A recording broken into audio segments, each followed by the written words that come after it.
होता है बुजुर्गों की नजर से पैदा যোগ্যতার দ্বারা ইস্তেদাদের দ্বারা দিন আসে না দিন আসে আল্লাহওয়ালাদের নজরের দ্বারা সাহাবায়ে কেরাম যেমন নবীর সোহবত পেয়ে ইমানকে মজবুত করেছেন আমরাও আল্লাহওয়ালাদের সোহবতের দ্বারাই একমাত্র আমাদের ইমানকে মজবুত করতে হবে একজন যুবক সাহাবী যুবতী সাহাবিয়ার উপরে খুব আশা গত পরশুদিনও চট্টগ্রামের হুজুর আল্লামা মুফতি নুরুল হক জামাত বারাকাতুহ বলছেন এশক আর মেশক এই দুই জিনিস গোপন থাকে না এটা প্রসার হয়ে যায় যুবক সাহাবী ভিতরে ভিতরে যুবতী সাহাবিয়াকে পছন্দ করেন তিনিও যুবককে দিনের কারণে পছন্দ করেন দুইজনই আল্লাহর কাছে দোয়া মুনাজাত চালিয়ে যাচ্ছেন দোয়া কবুল আজকে তাদের বিবাহর দিন ইজাব কবুল শেষ বাসর ঘর বাকি ইজাব কবুল শেষ বাসর ঘর বাকি ঠিক এই টাইমে আওয়াজ আসছে আল জিহাদ ফি সাবিলিল্লাহ এই বাড়িতে নবীর কোন পাগল নবীর প্রেমিক আছো অমুক জায়গায় সাহাবায়ে কেরাম জেহাদের প্রস্তুতি নিচ্ছে জেহাদের জন্য রওনা দিচ্ছে এই এলাকায় এমন কোন নবীর প্রেমিক থাকলে খবর শোনো অমুক জায়গায় জেহাদের প্রস্তুতি নিয়ে রাসূল সাহাবীদের পাঠাইতেছেন জেহাদের কথা দিনের তাকাজা এটা শুই না স্বামী স্ত্রীর সঙ্গে পরামর্শ করলেন বিবি তুমি আমার অনেক ভালোবাসার বিবি আমি তোমার অনেক ভালোবাসার স্বামী আক্ত তো শেষ ইজাব কবুল হয়ে গেল কিন্তু বাসর তো বাকি আল্লাহ রসুলের পক্ষ থেকে জেহাদের ডাক আসছে এই মুহূর্তে তোমার পরামর্শ আমি শুনতে চাই যেমন স্বামী তেমন বিবি বিবি পরামর্শ দিলেন স্বামী আল্লাহ রসুল জেহাদের জন্য ডাকবে সাহাবায়ে কেরাম ময়দানে অবতীর্ণ হবে আমি আমার স্বামীকে আটকাইয়ে রেখে বাসরঘর করব ফুর্তি ফার্তা করব রসুলের সামনে জবাব দেওয়া সম্ভব হবে না স্বামী আমি একটু মোনাজাত করি আপনি আমার সাথে আমিন বলে তাড়াতাড়ি করে চলে যান পয়সা থাকলে দেখা হবে না হয় দেখা হবে জান্নাতে বিবি মোনাজাত করেন আল্লাহ আমার স্বামীকে তওয়াক্কুল বাড়াইয়া দাও কাফেরদের উপরে হামলা করার তৌফিক দিয়ে দাও গাজী বানাইয়া বিজয়ের বেশে আমার কাছে পৌঁছাইয়া দাও চলে গেলেন জেহাদে তুমুল জেহাদ এক পর্যায়ে বিজয়ের পতাকা উড়াইয়া সাহাবায়ে কেরাম মদিনায় রাসূলের দরবারে আসলেন নবীজি বললেন বলি জাওজিকা আলাইকা হক্কা হে সাহাবী তোমার বিবির প্রতিও তোমার হক আছে কত বড় কুরবানি করেছো তুমি বাসরঘর রেখে জিহাদে আসছো যাও এখন বিবির সঙ্গে মোলাকাত করো বাসরঘর করো সেটা একটা ইবাদত স্বামী স্ত্রী দুইজন এক ঘরে আসলেন দরজা জানালা বন্ধ প্রত্যেকের মনের মধ্যে প্রেম প্রেম ভাব এক আরেকজনের জন্য পাগল ঠিক এই সময়ের মধ্যে স্বামী স্ত্রীকে ডেকে বললেন বিবি আমি একটা প্রস্তাব তোমার কাছে পেশ করতে চাই আল্লাহ তাআলা আমাকে হায়াত দিয়েছেন বিজয় বানাইয়া তোমার ঘরে পৌঁছাইয়া দিয়েছেন এখন থেকে আমাদের দাম্পত্য জীবন শুরু হবে তুমি যদি আমাকে বাধা না দাও আমাদের এই দাম্পত্য জীবনটা শুরু করার আগে আমি আল্লাহর দরবারে 2 রাকাত নফল নামাজ পড়তে চাই ছোট্ট ছোট্ট সূরা দিয়ে পড়ব বেশি লম্বা করব না কারণ তোমার ধৈর্যের ব্যাঘাত করবে কথাটা শুই না বিবি অনেক খুশি হয়ে গেলেন স্বামী আমার মনের কথাটাই আপনি বলছেন আমিও 2 রাকাত নফল নামাজ পড়ব ছোট্ট সূরা দিয়ে পড়ব লম্বা করলে আপনি ধৈর্য ধরতে পারবেন না দুইজনের কথাবার্তা শেষ স্বামী নামাজের নিয়ত বাঁধছে স্ত্রী আরেক জায়গার মধ্যে নিয়ত বাঁধছে স্বামী নামাজের জন্য দাঁড়াইয়া যখন সূরা কেরাত আরম্ভ করে দিয়েছেন আল্লাহর মারিফতের সাগরে যখন ডুব দিয়ে ফেলছে সূরা কেরাতের মজা পাইয়া এক সূরা যখন শেষ হয়ে যায় আরেক সূরা আরম্ভ করলেন ওই সূরা যখন শেষ হয়ে যায় আরেক সূরা আরম্ভ করলেন আল্লাহর মারিফতের স্বাদ পাইয়া সূরা কেরাতের মজা পাইয়া আল্লাহর প্রেমের সাগরে ডুব দিয়া বিবির কথা মনে নাই, বাসর ঘরের কথা মনে নাই। লম্বা নামাজ পড়া দ্বিতীয় রাকাতের সিজদার মধ্যে যখন গেছে, হঠাৎ করে শোনা যায় মসজিদে নববীর থেকে হযরতে বেলালের কণ্ঠে ফজরের আযান শোনা যায়। সাথে সাথে স্বামী পেরেশান, হে আসমানের মালিক আল্লাহ, সিজদার হালাতে ফজরের আযান শোনা যাইতেছে। তাড়াতাড়ি করে নামাজ শেষ কইরা নিজে নিজে লজ্জিত হয়ে গেলেন, আল্লাহ আমি আমার বিবির কাছে কি জবাবটা দিব? ও আসমানের মালিক, তোমার প্রেমের স্বাদ পাইয়া সিজদার হালাতে রাত্র শেষ হয়ে গেছে।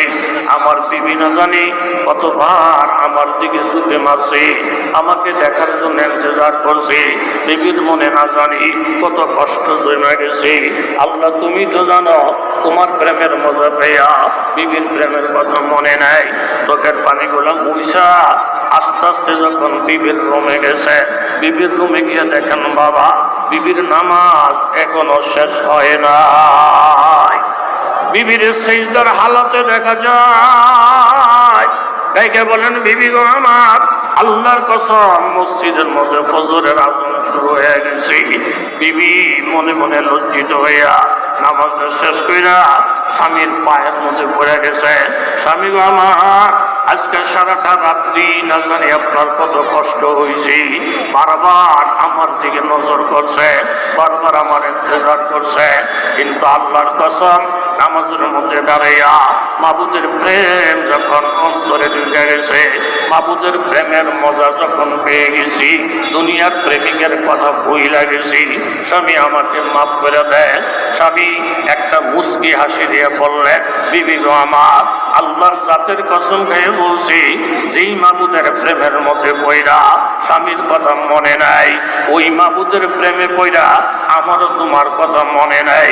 এই কথাটাই আমার আল্লাহ বলছে, নেককার পুরুষের জন্য নেককার বিবি হওয়া দরকার, আর খবিশের জন্য খবিশ হওয়া দরকার। এই যে নামাজের মজা, এই যে ইশক আর প্রেম, এটা একমাত্র নবীজির সোহবতের বরকত। তুই বলেন ঠিক কিনা?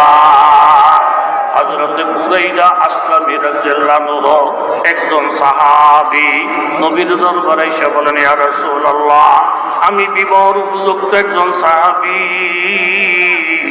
বহু জায়গায় বিবাহের প্রস্তাব করেছি, কিন্তু আমি আশা অনুযায়ী পাত্রী পাই নাই। বিবাহ না করলে যদি চলে তাইলে আমি বিবাহ করলাম না, আর যদি বিবাহ করাই লাগে আমার পরামর্শদাতা, আমার আকা, আমার মশওয়ারাদাতা মুহাম্মদুর রাসূলুল্লাহ নবী যা বলবেন এটাই হবে আমার কর্মসূচি। আল্লাহ নবী বললেন, বুরাইদা নবীর কথায় চলবা তো? বলে হা। তাহলে আমি তোমাকে একটা শর্ত দিলাম, 1 নম্বর সুন্দরী, 1 নম্বর দিনদার, 1 নম্বর জমিদার। এই 3টা শর্ত মোতাবেক সুন্দরী মেয়ে, দিনদার মেয়ে, জমিদারের মেয়ে যেখানে পাইবা, ওই মেয়ের বাবাকে আমার সালাম জানাইয়া বলবা, ওনার সুন্দরী মেয়েটা যেন তোমার কাছে বিবাহ দিয়া তোমাকে জমিদার বাড়ির জামাতা বানিয়ে নেয়। আর বইল, এটা আল্লাহর নবীর পয়গাম, আল্লাহর নবীর সিদ্ধান্ত। সাহাবী ডাইনে বামে না গিয়া এই 3 শর্ত যেই ফ্যামিলির মধ্যে পাওয়া গেছে, ওই জমিদারের বাড়িতে ঢুইকা মেয়ের বাবাকে সালাম জানাইয়া বললেন, আপনার মেয়ে নাকি বড় রূপসী সুন্দরী, আপনি নাকি জমিদার, আপনার মেয়েও নাকি দিনদার। এই 3 শর্তর সাথে মিলাইয়া আল্লাহর নবী প্রস্তাব দিয়ে পাঠাইছে, আপনার সুন্দরী মেয়েটা আমার কাছে বিবাহ দেওয়ার জন্য। কথাটা শোনার সাথে সাথে মেয়ের বাবা বললেন, আমি তো মেয়ের বাবা, আমি তো একজন অভিভাবক, তুমি যে কথাটা বলতেছো বুরাইদা, এটার সত্য কোনো তথ্য তো আমার কাছে নাই, এটা নবী তো আমাকে বলে নাই। কাজে কথাটা বাড়িও না, আমার মেয়েকে বিবাহ দেওয়ার জন্য কত জমিদারের পর্যন্ত লাইন ধরে আসে, সাহস পায় না। তোমার মতো একজন নিরীহ সাহাবী নবীর দোহাই দিয়া আমার বাড়িতে বিবাহ করতে চাও, যেই রাস্তা দিয়ে আসছ ওই রাস্তায় চলে যা, কথাটা বাড়িও না। বুরাইদা মন বেজার হইয়া ঘর থেকে যখন রওনা দিলেন, ওই রুমের থেকে মেয়েটা বাবারে ডাক দিয়ে বলেন, বাবা একজন সাহাবী হাস্যোজ্জ্বল বদনে এই ঘরে ঢুকছিল, কাঁদতে কাঁদতে এই রুম থেকে বাহির হয়ে গেল। লোকটাকে কি জন্য আসছিল? বলে মা বুড়াইটা আসলামী বিবাহ প্রস্তাব নিয়ে আসে। কত বড় কলিজা, তোমার মতো মেয়ের বিবাহ প্রস্তাব নিয়ে আসে। শোনার পরে রাগে ধমক দিয়া ছেলেটাকে বাইর করে দিছি। মেয়ে বলেন বাবা এই লোকটা যে বাড়িতে আসলো মদিনার থেকে, উনি যে আমাকে বিবাহ করতে চায়, জমিদার বাড়ির জামাতা বনতে চায়, এটা কি ওনার সিদ্ধান্ত না কোন নবী মুহাম্মদুর রাসূলুল্লাহর সিদ্ধান্ত? কথাটা শোনার সাথে সাথে মেয়ের বাবা বলেন না গো, আমি যতটুকু জানছি তোমার এটা ওনার নিজস্ব কোনো পয়গাম না। সিদ্ধান্তদাতা বলে নবী মুহাম্মদ রাসূলুল্লাহ সাল্লাল্লাহু আলাইহি ওয়াসাল্লাম। কথাটা শুই না সাথে সাথে মেয়ে বলেন বাবা আল্লাহর নবী যদি সিদ্ধান্ত দেয়া পছন্দ কইরা এই পয়গাম পাঠাইয়া থাকে আমার জন্য স্বামী হবে এই লোকটা, তাহলে আসমানের নিচে জমিনের উপরে আল্লাহর নবীর থেকে পছন্দ করার মতো কোন মহামানব আজ পর্যন্ত আল্লাহ তাআলা বানায় নাই, আর বানাইবেন না। নবী যদি পছন্দ করে পাঠাইয়া থাকে শরীয়তুহু তরিকাতুহু তামামি, শরীয়তুহু তরিকাতুহু তামামি, হাকিকাতুন বি মুহাম্মদ কি গোলামি। শরীয়ত তরিকত পীর মুরিদ হক আর যত কিছু হক আসল হলো নবীর গোলামি করা, নবীর ইত্তেবা করা। বাবা আল্লাহ নবী পছন্দ করে থাকলে নবীর পছন্দের উপরে পছন্দ করার এখতিয়ার আপনারও নাই আমারও নাই। মেয়ের কথাটা শুই না বাবার হুশ আসে, বাবার জ্ঞান ফিরে আসে। মাগো তোমার কথাটাই যথাযথ, এক্ষুনি আমি নবীর দরবারে যাচ্ছি। নবীর দরবারে গেলে ইয়া রাসূলুল্লাহ আমি বুঝতে ভুল করছিলাম গো নবী, আপনি বুড়াইটাকে যত তাড়াতাড়ি আমার বাড়িতে পাঠাবেন অত তাড়াতাড়ি বিবাহ কাজ সম্পাদন হইয়া আপনার প্রস্তাবিত ছেলেটাকে জমিদার বাড়ির জামাতা বানাইয়া দিব। আল্লাহ নবী বড় খুশি হইলেন, আপনার মেয়েটাকে রেডি করেন, আমি দুলারে পাঠাইয়া দিতেছি। নবী একটা আলাম করলেন, সাহাবীরা শোনো রে, কুরাইশা জমিদারের বাড়িতে বিবাহ করবে একমাত্র নবীর বরকতে। তোমরা কুরাইশার দিকে মায়া দয়া হাতটা বাড়াইয়া দাও। সাথে সাথে সাহাবায়ে কেরাম 2000 দিরহামের একটা বস্তা, বর্তমানে কয়েক লক্ষ টাকা হবে, বস্তাটা কুরাইশার হাতে দিলেন। বললেন যাও কুরাইশা জমিদারি স্টাইলে বাজার করো, জমিদারের মেয়ের শান মোতাবেক বাজার করো, টাকার ব্যাপারে চিন্তার প্রয়োজন নাই। 2000 দিরহামের বস্তাটা নিয়ে নবীর পাগল কুরাইশা বাজারে গেলে মনের আনন্দে বিবসাদীর বাজার সদাই করলো। আর এক এক সাহাবীরা মনে আনন্দ দেয়, নবীর বরকতে তুমি জমিদারের মেয়ে বিবাহ করতে পারতেছ, এটা একমাত্র আল্লাহ নবীর বরকত। বিবাহর বাজার সদাই কইরা শ্বশুর বাড়ির দিকে রওনা দিবে দিবে ভাব। ঠিক এমন এক সময় একজন মুজাহিদ বাজার দিয়া দৌড়তেছে আর বলে আল জিহাদ ফি সাবিলিল্লাহ।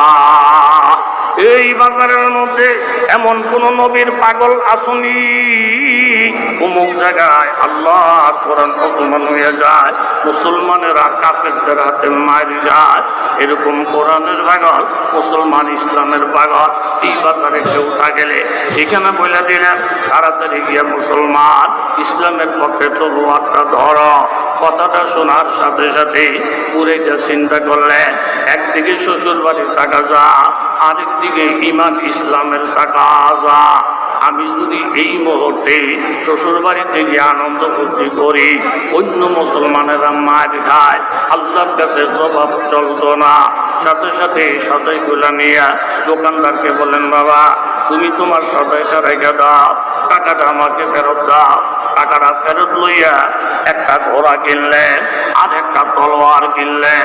তলোয়ারটা হাতের মধ্যে লইয়া ঘোড়ার পিঠের মধ্যে সাওয়ার হইয়া নবীর পাগল বুড়াইটা শ্বশুর বাড়ির পরিবর্তে সোজা সোজা যুদ্ধের ময়দানে রওনা। আল্লাহ জয় মুমিন কি নয় শানই আট, আল্লাহ জয় মুমিন কি নয় শানই আট, উফতার মে রফতার মে আল্লাহ কি বুরহান, আহারি ও গাফারি ও কুদ্দুসি ও জবরুত, ये चार আনাসের তো বন্ধা হে মুসলমান। ও লক্ষ লক্ষ যুবক তরুণ বাবারা, এখান থেকে আমরা এই শিক্ষাটাই গ্রহণ করলাম। মুসলমানদের উপরে আঘাত আসবে, মুসলমানদের উপরে বিপদ আসবে, আর আমি আনন্দ করতে নেয়া, স্ত্রী নিয়ে শ্বশুর বাড়ি নিয়ে ব্যস্ত থাকবো, এটা খাঁটি মুমিনের কাজ হইতে পারে না। জোরে বলেন ঠিক কিনা? বুড়াইটা ছাপাইয়া বললেন, যেই কাপের সামনে পড়ে একটা কূপ দিয়ে কল্লাটা ফালাইয়া দেয়, আবার সামনে বাড়ে, কূপ দিয়ে কল্লাটা ফালাইয়া দেয়, আবার সামনে বাড়ে, এইভাবে এক পর্যায়ে বুড়াইটা আসলামী শাহাদাত বরণ করে রক্ত মাখা শরীর নিয়ে ময়দানের মধ্যে পড়িয়া যায়।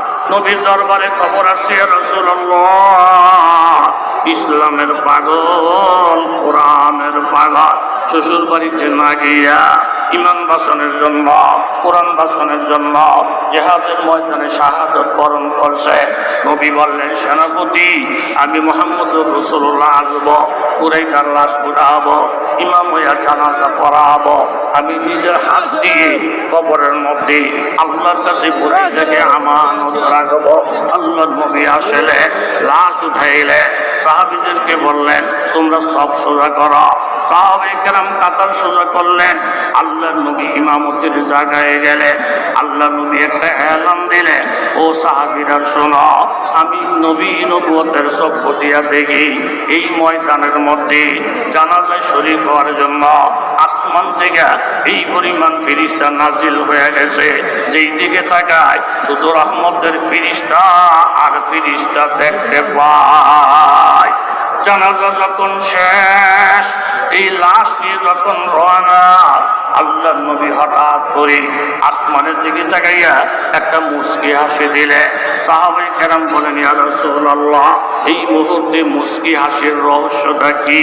আল্লাহর নবী বলেন, সাহাবীরা শোনো, দিনের জন্য কোরআনের জন্য সুন্দরী বিবি রাইগা বুড়াইটা শাহাদাত বরণ করলেন, কইয়া যায় নাই, আসমানের দিকে নজর করে দেখি জান্নাতের হুরপরীরা আমাকে নজর করে বলেন, ইয়া রাসূলুল্লাহ বুড়াইটা যত তাড়াতাড়ি কবরে আসবে কত তাড়াতাড়ি আল্লাহ তাআলা আমাদের সাথে বুড়াইটার বিবাহ জান্নাতে পড়াইয়া দিবি। জোরে বলেন ঠিক কিনা? এই জন্য ঈমান ইসলামের টাকাটাকে সামনে নিয়ে হইল আপনার আমার কর্মসূচি, ইসলাম নষ্ট হয়ে যাবে, আপনি আমি ফুর্তি করব, আল্লাহ নবীর কাছে জবাবদিহি চলবে না, চলবে না। কথা জোরে বলেন ঠিক কিনা? দোস্তরা জোর করে কাউকে কেউ মুসলমান বানাইতে পারে না। হযরত আলী রাদিয়াল্লাহু তাআলা আনহু ফজরের নামাজের আযান দিয়েছে মসজিদে নববীতে, নামাজের উদ্দেশ্যে রওনা দিয়েছেন। পথের মধ্যে গিয়ে দেখেন একজন বৃদ্ধ ইহুদি বারবার উঠতে চায়, শক্তির কারণে পারে না, বারবার উঠতে চায়, শক্তির কারণে পারে না। হযরত আলী কাছে গেলেন, গিয়ে দেখেন যে মুসলমান না, আস্ত একটা ইহুদি, কয়েক গ্রাম পরই তার বাড়ি। হযরত আলী বলেন, বাবা আপনি কি দুর্বলতার কারণে উঠতে পারছেন না? বলে না, আমি এখানে আটকে গেছি, শরীর দুর্বল, তাকত নাই, উঠতে পারি না।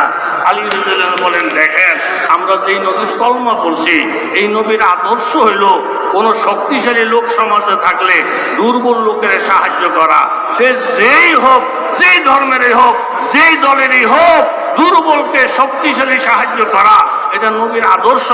আপনি আমার কাঁধের মধ্যে পাড়া দিয়ে ওঠেন। সন্তান বাবাকে যে ভালোবাসা দেখায়, নাতি নানা নানাদি যে ভালোবাসা দেখায়, ওই ভালোবাসা দেখাইয়া আমি আপনাকে গন্তব্যস্থানে পৌঁছে দেব।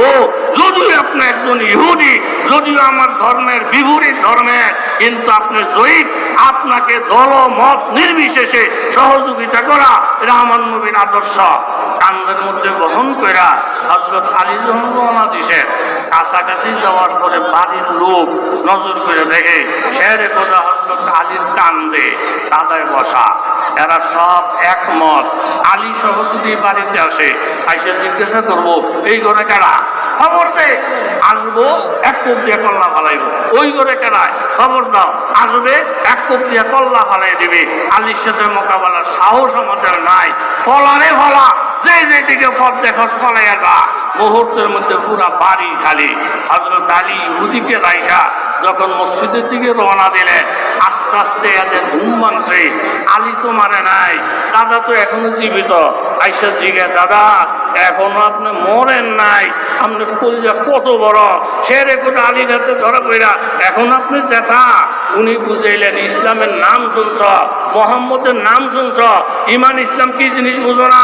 আলেম ওলামাদের নাম শুনছ, হক্কানি পীর মাশায়েখের নাম শুনছ, ভিতরে না ঢোকা পর্যন্ত উজনি দরবার কোন দরবার, আল্লাহ ওয়ালারা কোন তবকার, দূরে থেকে বোঝা যাবে না, ভিতরে না ঢোকা পর্যন্ত। আলী আমাকে মারার জন্য ধরে নাই। আলী যেই নবীর কলমা পড়ছেন, ইসলাম ও মুসলমানের আদর্শ হইল দুর্বলকে সাহায্য করা, সে যেই ধর্মেরই হোক। হযরত আলীর একটা আখলাকের কথা শুই না, পাড়া পড়িশি আশেপাশে সব লোক একমত হয়ে গেলেন, এটাই যদি মোহাম্মদ রাসূলুল্লাহর আদর্শ হয়, কেন মোহাম্মদের বিরোধিতা করব, ইমান ইসলামের বিরোধিতা করব? চলেন কোথায় গেলে নবীকে পাওয়া যায়। বলে মসজিদে একসাথে হাজার হাজার লোক মসজিদে আইসা আল্লাহ নবীকে বলেন, ইয়া রাসূলুল্লাহ, আপনার সাহাবী হযরত আলীর একরামটা দেইয়া আমাদের মন ভরে গেছে। এই মুহূর্তে আমরা কলমা পড়া মুসলমান হয়ে গেলাম। বলে সুবহানাল্লাহ। এই দাওয়াত ও তাবলীগের একটা মেহনত সারা বাংলাদেশে না, সারা বিশ্বের মধ্যে চলছে। এটা হক একটা মেহনত, কথা বলে ঠিক নেই। পৃথিবীর এমন কোন দেশ নাই, এমন কোন জায়গা নাই যেই জায়গার মধ্যে দাওয়াত ও তাবলীগের মেহনত চলে না। মাওলানা ইলিয়াস সাহেব রহমতুল্লাহ আলাইহি দারুল উলুম দেওবন্দের সন্তান। এই দাওয়াত ও তাবলীগ একটা বাংলাদেশের মানুষের জন্য নয়, সারা বিশ্বের মানুষের জন্য দাওয়াত ও তাবলীগের মেহনত একটা নেয়ামত। কথা জুড়ে বলেন ঠিক কিনা? ইলিয়াস রহমতুল্লাহ আলাইহির উসুল হইল, তোমরা মাছ খাও, মাছ দিবা না, গালি খাও, গালি দিবা না। এইভাবে আলেমের ব্যাপারে ইলিয়াস রহমতুল্লাহর বক্তব্য মালকুজাতের মধ্যে কোন আলেমকে তোমরা তাবলীগের তশকিল করবা না, তাদের কাছে গিয়ে দেখা করবা, তাদের কাছ থেকে দোয়া চাইবা, তাদেরকে হাদিয়া দিবা। আমার জানা মতো জীবনে কত তাবলীগ লাগো কলা, কত তাবলীগ লাগো বিস্কুট, কত তাবলীগ লাগো হাদিয়া জীবনে যে আমরা ভোগ করছি, এটার হিসাব দিয়ে শেষ করা যাবে না। তাবলীগের অর্থ হইল আলেমদের প্রতি ভালোবাসা, আলেমদের প্রতি মহাব্বত। তাহলে ইলিয়াস রহমতুল্লাহ রসুল হইল, গালি খাইবা, গালি দিবা না, মাছ খাইবা, মাছ দিবা না, আলেমদের সাথে সুসম্পর্ক রাখবা। এই আদর্শের উপরে যুগের পর যুগ দাওয়াত ও তাবলীগের মেহনত চলছে বাংলা সহ সারা পৃথিবীতে। কথা জোরে বলেন ঠিক কিনা? এরকম বেদাতিরা তবলিগওয়ালাদেরকে গরম চুলা মাথার মধ্যে উঠে দিছে, উল্টা গিয়ে ওই বেটার কাছে হাত ধরে মাপ চাইছে। আপনি যে আমাদের থাপ্পড় দিছেন, আপনি হাতে ব্যথা পাইছেন, আমাদের মাফ করে দেন। আপনি যে লাথি মারছেন, আপনি পায়ে ব্যথা পাইছেন, আপনি আমাদের মাফ করে দেন। তাহলে গালি খাওয়া, এইভাবে মায়ের খাওয়া, খাইবো মায়ের দিব না, আলেমদেরকে শ্রদ্ধা করবো, এইটা হলো দাওয়াত ও তাবলীগের উসুল। কথা জোরে বলেন ঠিক কিনা? এখন ঠান্ডা মাথায় আমি আপনাদের কাছে জানতে চাই, এই চলতি মাসের 17 তারিখ দিবাগত রাত্রে টঙ্গীর ইজতেমার ময়দানে ঘুমন্ত অবস্থায় 4 জন মানুষকে এরকম ভাবে গলা কাইটা, ফেট ফাইরা, ঠ্যাং আলাদা কইরা 4 জন মানুষকে তারা শহীদ করলো। হাজার হাজার মুসলমানের হাত পাও ভাইয়া ঘুরে কইরা, সাফেরও এইভাবে পিটায় না যেইভাবে মুসলমান গুলারে পিটানো হইল, আলেমদেরকে পিটানো হইল। এর আগে 2017 সালের এরকম 1 ডিসেম্বর হাজার হাজার আলেমদেরকে পিটাইয়া ছোট ছোট মাদ্রাসার তলিবুল ইলমদেরকে গাছ ধরে ধরে তুরাগ নদীর মধ্যে ডুবাইয়া দেওয়ার যারা চেষ্টা করলো। আমার তাবলীগের সাথে কোনো বিরোধিতা নাই, ব্যক্তির সাথে আমার কোনো আক্রোশ নাই। আমি এই কথাটা জানতে চাই, যেই তাবলীগের নাম দিয়া ঘুমন্ত মানুষের শহীদ করে দেয়, যেই তাবলীগের নাম দিয়া নিরীহ মানুষের উপরে আঘাত করে, এরা কি দাওয়াতে তাবলীগের পক্ষের কেহ না এরা সন্ত্রাসী? এখন আমরা না, সারা পৃথিবীর থেকে আওয়াজ আসছে, এই উলামায়ে কেরাম আপনাদের হাতে ভাই ধরে অনুরোধ করি, সারা পৃথিবী থেকে এক আওয়াজ আসছে, যারা মানুষ হত্যা করে তাদের জায়েজ মনে করে, সেবাবুল মুসলিমে ফুসুকুন কাতালুহু কুফরুন। আমরা জানি আল্লাহ নবী হাদিসে বলছেন, এক মুসলমান আরেক মুসলমানের গালি দেওয়া হইল কবিরা গুনাহ, এক মুসলমান আরেক মুসলমানের হত্যা করা হইল কুফরি গুনাহ। কেউ যদি একজন মুসলমানকে হত্যা করে ফাঁকা আন্নামা কতালান নাসা জামিআ, যেহেতু সব মুসলমান এক, একজন মুসলমানকে যে হত্যা করলো সেই জন্য সারা পৃথিবীর মুসলমানদেরকে হত্যা করলো। সারা পৃথিবী থেকে একটা আওয়াজ উঠছে এই কথার উপরে, 7 গ্রুপের নাম দিয়া ঘুমন্ত মানুষকে যারা হত্যা করে, আলেমদেরকে যারা পিটায়, সারাক্ষণ আলেমদের বিরুদ্ধে যারা গীবত শিকায়ত করে, এরা তাবলীগের পরিচয় দেওয়া তো দূরের কথা, মুসলমান হিসাবে পরিচয় দেওয়ার কাজও এরা করে না। এখন এই 7 গ্রুপের লোকদেরকে সারা বিশ্ব থেকে একটা আওয়াজ আসছে, এরা তাবলীগের নামে কলঙ্ক, তাবলীগটাকে ধ্বংস করার জন্য উল্টা পাল্টা কথা যেটা তাবলীগওয়ালারা জীবনে কোনোদিন বলে নাই, এরকম নতুন নতুন মাসালা দিয়া সাপ বাংলাদেশের মধ্যে যে ষড়যন্ত্র করতেছে, আমি সকলকে উদাত্ত আহ্বান জানাবো, 7 গ্রুপের লোকেরা তাবলীগের কেউ না, 7 গ্রুপের লোকেরা ঈমান ইসলামের কেউ না। এরা যেই মসজিদে যাবে সেই মসজিদ থেকে তাদেরকে বয়কট করতে হবে, সব মসজিদের দরজায় লেখা দিতে হবে 7 মন্দিরের বাংলাদেশের কোন মসজিদে প্রবেশ করার অধিকার নাই। যেহেতু সারা বিশ্ব একমত, তারা এখন তাবলীগে নাই, তারা খুনি করে বলে।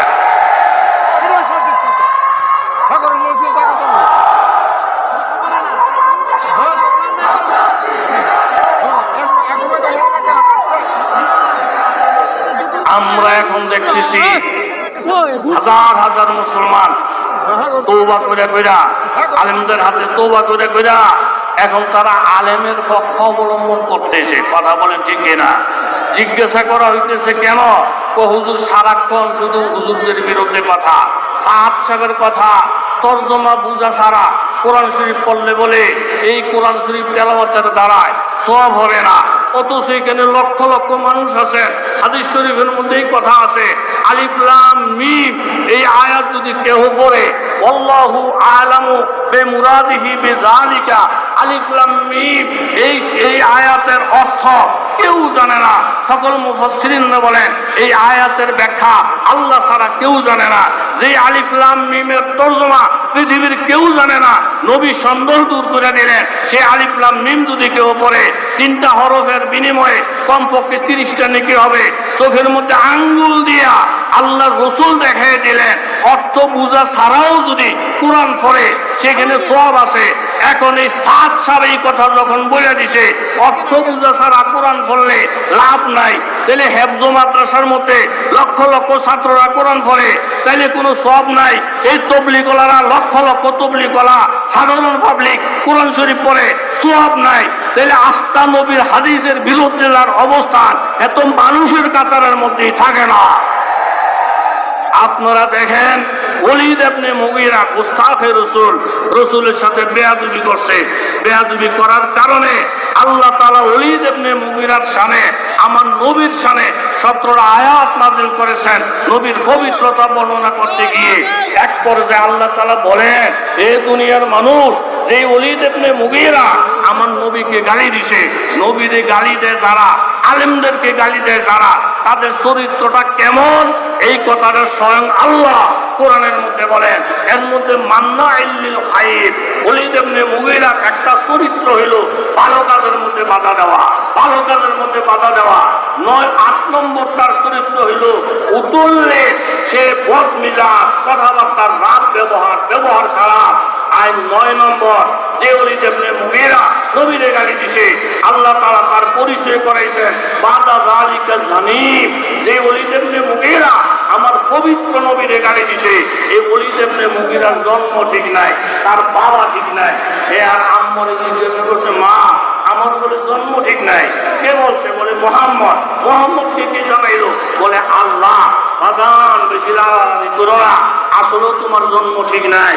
তাহলে যেই ব্যক্তি নবীরে গালি দিছে তার জন্ম ঠিক নেই। আল্লাহ বলেন ওই আয়াতের তাফসীরের মধ্যে লেখা, যারা আলেম ওলামাদেরকে গালি দেয়, আলেম রয়েছে নবীর ওয়ারিস, খোঁজ খবর হলে দেখবে একটারও জন্ম ঠিক নাই, একটারও জন্ম ঠিক নাই। অতএব এখন বাংলা কথা আর তেল মাখামাখির টাইম নাই। সারা বিশ্ব একমত, সারা বাংলাদেশ একমত যে সাদপন্থী সাদানিরা কোন মসজিদে যেন ঢুকতে না পারে। আপনারা দেখছেন পত্রিকার খবর, এই স্বরাষ্ট্র মন্ত্রণালয় থেকে প্রজ্ঞাপন জারি হয়ে গেছে। আল্লাহর মেহেরবানি অনির্দিষ্টকালের জন্য দ্বিতীয়বার হুকুম না আসা পর্যন্ত সাত গ্রুপের কোন লোক এরকম কাকরাইল মসজিদে ঢুকতে পারবে না। শুধু কাকরাইল নয়, সারা বাংলাদেশে হাজার হাজার সিনারি সহকারে মোবাইলের মধ্যে পোস্ট আসতেছে। হাজার হাজার মুসলমানেরা তওবা করে করে সাত গ্রুপের দিকে ফেরত আসতেছে। কথা বলেন ঠিক কিনা? এই জন্য উজানির দরবার থেকে আমরা যে যেখানে যাব পরিষ্কার ঘোষণা, সাতপন্থীরা এই বাংলাদেশের কোন মসজিদে ঢুকতে পারবে না। তাদের অধিকার হরণ করে ফেলছে। তারা তবলিগের উসুলের উপরে নাই, মুসলমানের উসুলের উপরে নাই। তারা সন্ত্রাসী স্টাইল অবলম্বন করে দেশকে নাফাক বানানোর ষড়যন্ত্র করতে বলে না। এই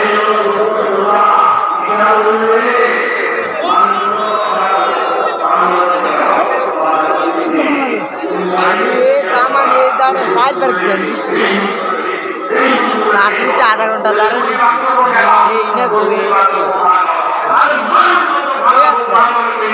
সামনে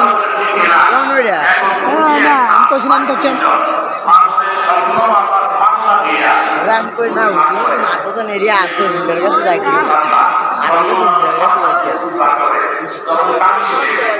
একটা বেটা আমার একটা বেটা যে মামলা নিচে রুটি খাইছে, আমার রুটিটা গেছে, এটা আমার তলে ধরে গেছে। পাখি কয়না তলে হয়ে কি করতেছি, একটা আমার পুতুল ঘাট খাইলে শুধু উঠতে যায়, এটা আমার তলে ঘুরে যায়। আর হ্যাঁ চিল্লে চিল্লে চিল্লি মামু ঠিক না ঠিক হয়ে যাবো। একটু হরে পাল্লা ঠিক ইনসাফের পাল্লা, কিন্তু রুটির গোষ্ঠীও নাই। সব বান্ধবীরা ফেরের ভিতরে। কথা জোরে বলেন ঠিক কিনা? এরকম বান্দর মার্কা কোন নেতা, বান্দর মার্কা কোন মানুষের সিদ্ধান্তে এই বাংলাদেশ চলবে না। এই বাংলাদেশ চলবে আলেম ওলামার সিদ্ধান্তে, আল্লাহ ওয়ালাদের সিদ্ধান্তে।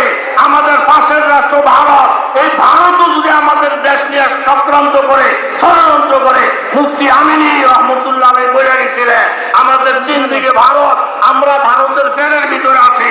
ভারতের ফেরে থাকার অর্থ হইল আমরা ক্যান্সার। ফেরের ভিতরে থাইগা নারী ভুলিগুলো যখন দায়িত্ব নিব, ভারত অসহায় হইতে বাধ্য হয়ে যাবে। বলা বলে ঠিক কিনা?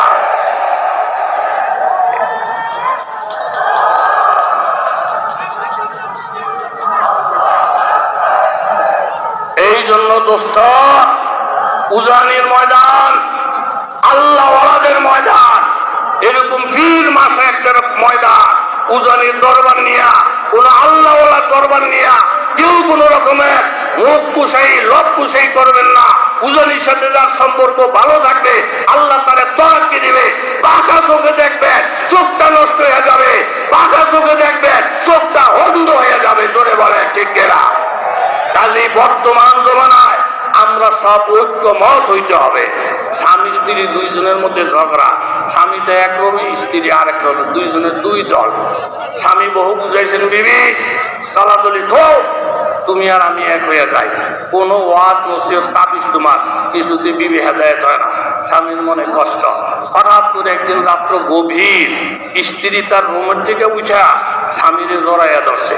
স্বামীকে আল্লাহ এই সুরটা এতদিন ধরে হেঁটে হয়েছে, আল্লাহ আমার বউটার হায়াত দাও, আমার বউটা সুস্থ করো। বেরিয়ে গেই বছর বছর কম করো। ওই কি তোর ঘরের মধ্যে চোর ঢুকছে। চোরা ঢুকে যখন আমার স্বর্ণ অলঙ্কার টানাটানি শুরু করছে, আমি তখন প্রথম চিন্তা করলাম এই চোরায় প্রথম আমার অলঙ্কার নিব। একটু পরে আমারে শুদ্ধ টান দিয়ে লুয়ে যাবে। এই জন্য রাগ ঘিন ফিটটা সব বাদ দিয়া ওই রুমের থেকে আইসা আমি যখন আপনারে জড়াইয়া ধরলাম, আপনার আমি যখন এক হয়ে গেছি, ওই যে দেখেন চোর ফলাইয়া যায়, ও লক্ষ লক্ষ ভাইয়েরা, আপনাদেরকে লক্ষ্য করে বলবো, স্বামী স্ত্রী এক হইলে যদি সুর হয়ে যেতে পারে, এই বর্তমান জমানায় কে সরকারি মাদ্রাসা, কে আলিয়া মাদ্রাসা, কে কোন গ্রুপের, কে সর্বনায়, কে উজানি, এগুলা কোনো ভেদাভেদ নাই। সমস্ত দূরত্ব বই লাগিয়া এখনো যদি সমস্ত মুসলমানেরা একটা প্ল্যাটফর্মের মধ্যে আইসা একটা হুঙ্কার মানে নাস্তিক মুরতাদের বাচ্চারা ফলানের জায়গা পাবে না, ফলানের জায়গা পাবে না। এখন আর দুর্বল কোন চিন্তা ভাবনা নাই। এরকম ভাবে পাত্তা বাইয়াটা রুষ্ট মিনাল ভাই হক নাম সব পরিষ্কার হয়ে গেছে।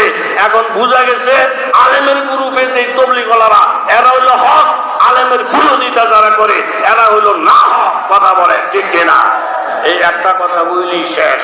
জামাই শ্বশুর বেড়াইতে গেছে, শাশুড়ি জামাইয়ের লেগে মুরগি ভাগ করছে, মুরগি ভাগ করছে, ঝোল সাথে আছে আলু। একটু ঘরে ব্যাগ করলে জামাই শাশুড়ি ডেকে কয়, শাশুড়ি আম্মা কই কি আপনি মুরগিটা কত দিয়ে কিনছেন? 1000 টাকা দেশি মুরগি। আম্মা আমার আকল পছন্দ নাই, আমি আলুটাও খাইছি, ঝোলটাও খাইছি। আলুর মধ্যে দুনিয়ায় স্বাদ, ঝোলের মধ্যে দুনিয়ায় স্বাদ।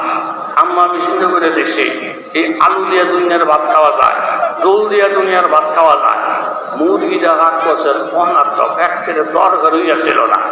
কিছু কিছু মানুষে 2 দিন তবলিগ গিয়া 7 দিন মুড়ি ধইয়া হুজুর করে বুঝা গোল দেয়া।